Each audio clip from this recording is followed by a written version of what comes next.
اور ان مشرکین نے کہا کہ اس رسول کو کیا ہو گیا، یہ کھانا کھاتا ہے اور بازاروں میں چلتا پھرتا ہے، کیوں نہیں اس پر کوئی فرشتہ نازل کیا گیا، بس وہ اس کے ساتھ ڈرانے والا ہوتا، یا کیوں نہیں اس کی طرف کوئی خزانہ ڈالا گیا، یا اس کا کوئی باغ ہوتا جس میں سے یہ کھاتا۔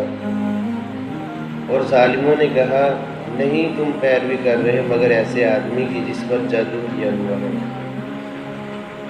انظر کیف ضربوا لک الامثال، آپ دیکھیے کہ کیسے یہ آپ کے لیے مثالیں بیان کرتے ہیں۔ فضلوا، بس سب گمراہ ہو گئے اور نہیں طاقت رکھتے سیدھے راستے کی۔ باقبل درس قرآن میں آپ نے سنا کہ لوگوں نے اللہ کے نبی صلی اللہ علیہ وسلم پر اترنے والی جو کتاب قرآن مجید ہے اس پر اعتراض کیا اور کہنے لگے یہ اپنی طرف سے بنائی ہوئی ہے، اپنی طرف سے گڑھی ہوئی ہے، جھوٹی باتیں ہیں، قصے کہانیاں ہیں اور کچھ نہیں ہے۔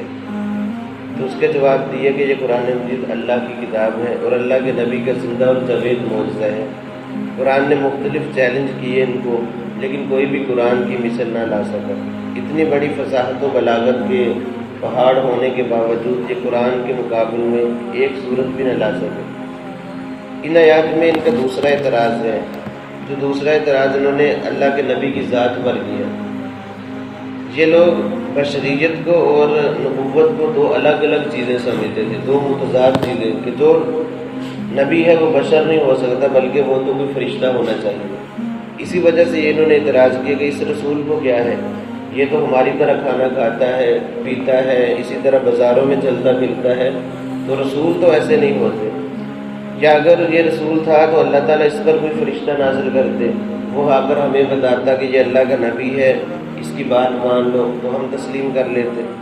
یا ہم دیکھتے ہیں کہ یہ آدمی ایسا ہے کہ اس کے پاس کوئی خزانہ نہیں ہے، کوئی مال و دولت نہیں ہے، کوئی کوٹھیاں بنگلے نہیں ہیں، اور اپنے پاس تو بالکل مالی اعتبار سے کمزور ہے، کوئی ایسا مال نہیں ہے جس کی وجہ سے مان جائیں کہ واقعتاً اللہ کا رسول ہے۔ یا اس کے پاس کوئی باغ ہوتا جس میں سے کھاتا بھی تھا، بڑا باغ ہوتا، عالی شان بنگلے ہوتے، وہ بھی کچھ نہیں ہے۔ تو اس قسم کے اعتراض ان مشرکین نے کیے، اور جو اللہ کے نبی کی پیروی کرتے صحابہ کرام ان سے کہتے ہیں کہ تم تو ایک ایسے آدمی کی پیروی کر رہے ہو جس پر جادو کیا ہوا ہے، نعوذ باللہ، جس کی عقل معاف ہو چکی ہے اور بہکی بہکی یہ باتیں کرتا ہے۔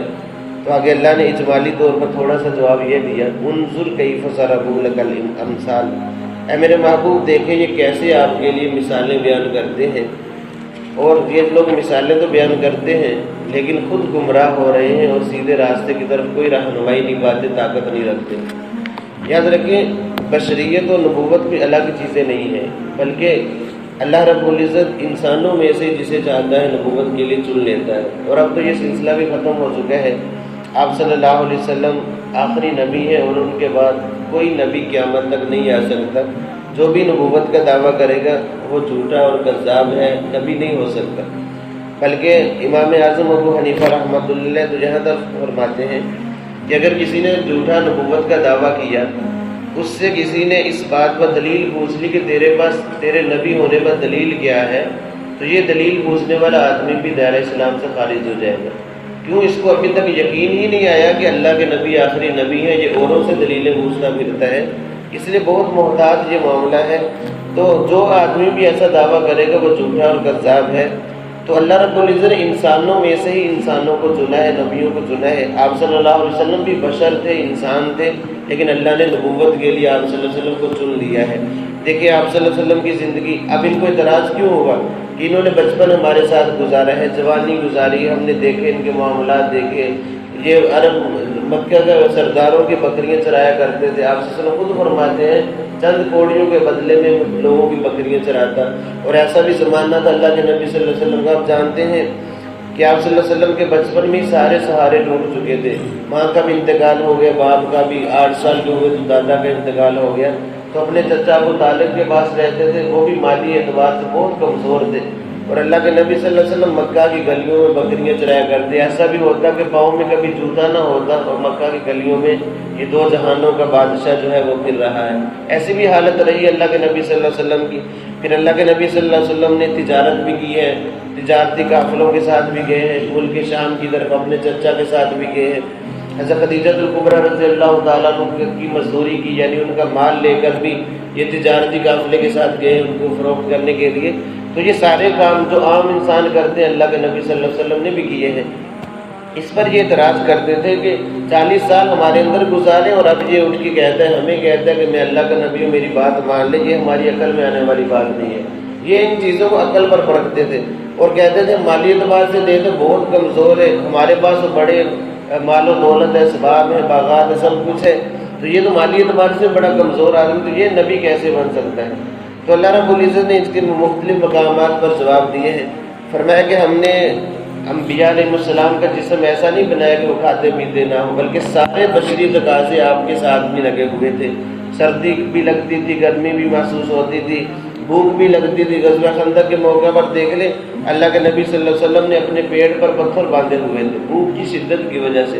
اور کئی مقامات ایسے ہیں کہ اللہ کے نبی صلی اللہ علیہ وسلم کو بھوک نے بہت زیادہ بسا کا تنگ کیا, بہت زیادہ پریشان بھی ہوئے.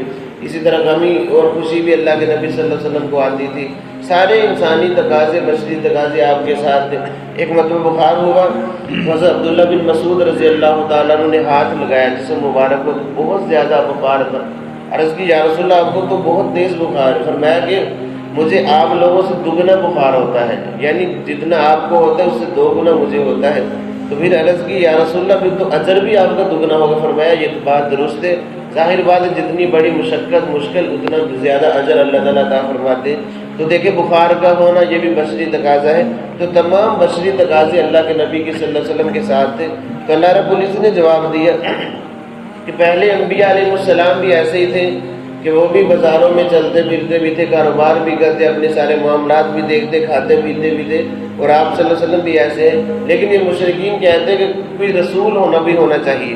تو اللہ تعالیٰ نے بلکہ کوئی فرشتہ نبی ہونا چاہیے. تو اللہ نے اس کا بھی جواب دیا, اگر روئے زمین پر بسنے والے فرشتے ہوتے تو میں کسی فرشتے کو ہی نبی بنا کر بھیجتا. چونکہ روئے زمین پر بسنے والے انسان ہیں تو اللہ نے انسانوں کو کی طرف انسان کو ہی نبی بنا کر بھیجا تاکہ لوگوں کے سامنے آئیڈیل ہو, نمونہ ہو کہ ہم جیسا انسان ہے لیکن ہم کیسے زندگی گزار رہے ہیں اور یہ کیسے زندگی گزار رہے ہیں, تاکہ لوگوں کو پتہ تو چلے. اور اگر اللہ تعالیٰ انسانوں کی طرف کسی فرشتے کو نبی بنا کر بھیج دیتے تو یہ کبھی بھی لوگ مانتے نہ کہتے. اعتراض کیا کرنا تھا کہ اگر آپ بھی انسان ہوتے تو آپ کو پتہ ہوتا, آپ کو کمائی کرنا ہوتی, بچوں کو پالنا ہوتا, یہ سارے معاملہ کھانا پینا ہوتا تو آپ کو پتہ چلتا. آپ تو فرشتے ان تمام چیزوں سے پاک ہے, اس لیے عبادت کرتے, سب کچھ کرتے ہیں. تو اللہ نے فرشتے کو نہیں بلکہ انسان کو انسانوں کی طرف نبی بنا کر بھیجا. لیکن یہ انسان اشرف المخلوقات میں سب کے سردار ہے اور سب سے اعلیٰ اور عرفہ ہے. اللہ رب العزت نے ان کو نبوت سے سرفراز فرمایا. تو اللہ تعالیٰ نے یہ تمام باتیں جواب دی. اور جن لوگوں نے بھی اعتراض کیا اللہ کے نبی کی ذات پر اعتراض کیے, اللہ تعالیٰ نے ان کو راہ راست سے بھٹکا دیا. بلکہ وہی لوگ ہدایت کی طرف آئے ہیں جنہوں نے بات کو تسلیم کیا, یا کچھ اس میں سوچ و بچار کی, لیکن جو بات پر اڑے رہے, اکڑے رہے, اللہ رب العزت نے ان کو ہدایت سے محروم کر دیا. یہ ابو جہل, یہ عتبہ, شیبہ, ابو لہب, یہ بڑے بڑے سردار کیوں نہیں مسلمان ہوئے؟ جانتے تھے یہ دین سچا ہے اور اللہ کے نبی صلی اللہ علیہ وسلم کی باتیں سچ ہیں. صرف تکبر ان کو لے ڈوبا کہ اب ہم بڑے ہیں, ہمارے پاس چودراہٹ ہے, سرداری ہے, اور ہم اپنے بھتیجے کے غلام بن جائیں, اپنی ساری سرداری چھوڑ کر اس کے قدموں میں آ جائیں, یہ بات ذرا مشکل ہے. آج بھی یہی لوگ سمجھتے ہیں جس کے پاس پیسہ زیادہ ہے وہ دین کی بات سننے کے لیے تیار نہیں ہے, دین پر عمل کرنے کے لیے تیار نہیں ہے. حتیٰ کہ یہاں تک اعتراض کرتے ہیں روزے تو وہ رکھے جن کے پاس کھانے کے لیے کچھ نہیں ہے. اس قسم کے بیہودہ اعتراض بھی لوگ دین پر کرتے ہیں. یاد رکھیں جو لوگ دین پر اعتراض کرتے ہیں, دین کی شان میں ذرا بھی کمی اس سے نہیں آئے گی, لیکن اپنی آخرت برباد ہو جائے گی, دنیا برباد ہو جائے گی. اللہ کے احکامات پر عمل کر لینا, اس کو تسلیم کر لینا, یہی بندگی ہے, یہی عبادت ہے, یہی دونوں جہانوں کی کامیابی ہے. انبیاء علیہ السلام کی بھی ساری محنت اسی پر ہوتی تھی. اپنے مال و دولت اسباب کو کچھ نہ سمجھو. بڑی بڑی قومیں آئی, طاقت کے اعتبار سے, حسن و جمال کے اعتبار سے بڑی اعلیٰ تھی, مال و دولت کے اعتبار سے اللہ تعالیٰ نے سب کو نیست و نابود کر دیا جب وہ دین کے ساتھ ٹکرائے ہیں۔ اس لیے کبھی بھی ایسی بات زبان سے نہ نکالنے کہ دین پر اعتراض ہو، دین والوں پر اعتراض ہو، اسلام پہ اعتراض ہو، وگرنہ ہماری اپنی دنیا اور آخرت برباد ہو جائے گی۔ دین کی شان بلندی میں کوئی فرق نہیں آنے والا، جو اللہ نے اس کو بلندیاں عطا کر دی ہیں وہ ہمیشہ ہمیشہ انشاءاللہ قیامت تک قائم رہیں گی۔ یہ دین قیامت تک زندہ اور جاوید رہے، کوئی اس کو ختم بھی نہیں کر سکتا۔ اس لیے ہمیں احتیاط کرنی چاہیے، دین کے تقاضوں کو پورا کرنا چاہیے۔ یہ نہیں دیکھنا چاہیے کہ جو مالدار زیادہ وہی دیندار نہیں، بلکہ اللہ رب العزت نے آپ صلی اللہ علیہ وسلم کو جو نبوت عطا فرمائی ہے، پوچھا تھا یا رسول اللہ کیسی نبوت چاہیے، بادشاہت والی یا فقیری والی؟ تو اللہ کے نبی نے خود فرمایا تھا یا اللہ مجھے فقیری والی نبوت عطا فرما دیجیے، اور فرمایا کہ مجھے فقیروں کے ساتھ، مسکینوں کے ساتھ زندہ رکھنا، روز محشر مسکینوں کے ساتھ ہی مجھے کھڑا کرنا۔ اللہ کے نبی نے خود اس کو اختیار کیا، وگرنہ اللہ کے نبی اشارہ کرتے تو کیا کچھ نہیں ہو سکتا تھا۔